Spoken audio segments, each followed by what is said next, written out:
सर्वमंगलमांगल्ये शिवे सर्वार्थसाधिके शरण्ये त्र्यंबके गौरी नारायणी नमोस्तुते। इस मंत्र का अर्थ है, हे नारायणी, आप सभी मंगलों में श्रेष्ठ, कल्याणदायिनी, सभी पुरुषार्थों धर्म, अर्थ, काम, मोक्ष को सिद्ध करने वाली, शरण योग्य, 3 नेत्रों वाली और गौरी स्वरूपिणी देवी को नमस्कार है। यह माँ दुर्गा का एक अत्यंत शक्तिशाली मंत्र है जो उनकी कृपा और आशीर्वाद प्राप्त करने के लिए जप किया जाता है। शारदीय नवरात्रि का आरंभ होने जा रहा है।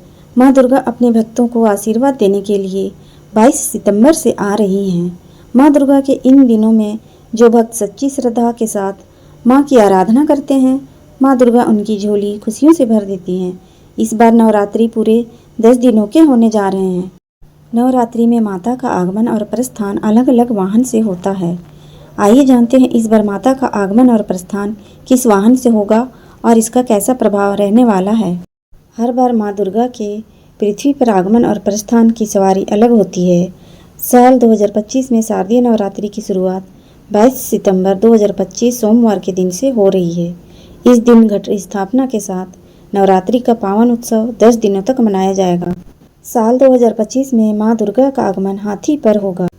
माँ दुर्गा के आगमन और प्रस्थान को दिन और वार के हिसाब से तय किया जाता है। माँ का हाथी या गज पर आगमन बहुत शुभ माना जाता है।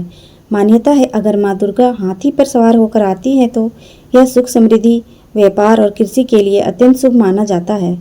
अगर माँ दुर्गा का आगमन रविवार या सोमवार के दिन होता है तो यह कृषि, धन धान्य के लिए बहुत शुभ होता है।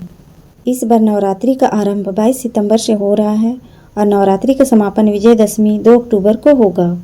शशि सूर्य गजारूढ़ा शनि भौमे तुरंगमे गुरु शुक्रे च दोलायाम बुद्धे नौका प्रकीर्तिता फलम गजे च जलदा देवी छत्रभंग तुरंगमे नौकायाम सर्व सिद्धि स्यात् दोलायाम मरणम ध्रुवम। श्रीमद् देवी भागवत महापुराण के इस श्लोक के अनुसार जब रविवार और सोमवार के दिन माता का आगमन होता है तो माता का वाहन हाथी होता है। यानी इस बार 22 सितंबर को माँ दुर्गा का आगमन हाथी से हो रहा है।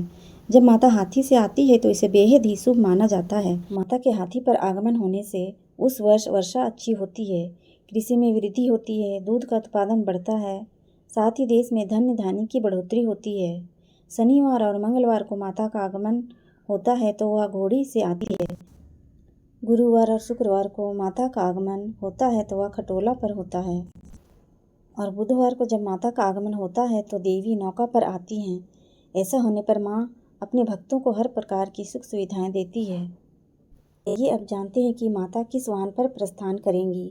इस बार 2 अक्टूबर 2025 गुरुवार के दिन विजयदशमी पड़ रही है। गुरुवार को विजयदशमी हो तो माता का वाहन मनुष्य की सवारी होती है। ऐसे में लोगों को सुख शांति का अनुभव होगा और समय बहुत ही भाग्यशाली रहेगा। मान्यता है कि इस प्रकार का प्रस्थान बेहद शुभ होता है। यह संकेत देता है कि समाज में शांति का वातावरण रहेगा, व्यापार में प्रगति होगी और पड़ोसी देशों के साथ संबंधों में सुधार होगा। जय माता दी।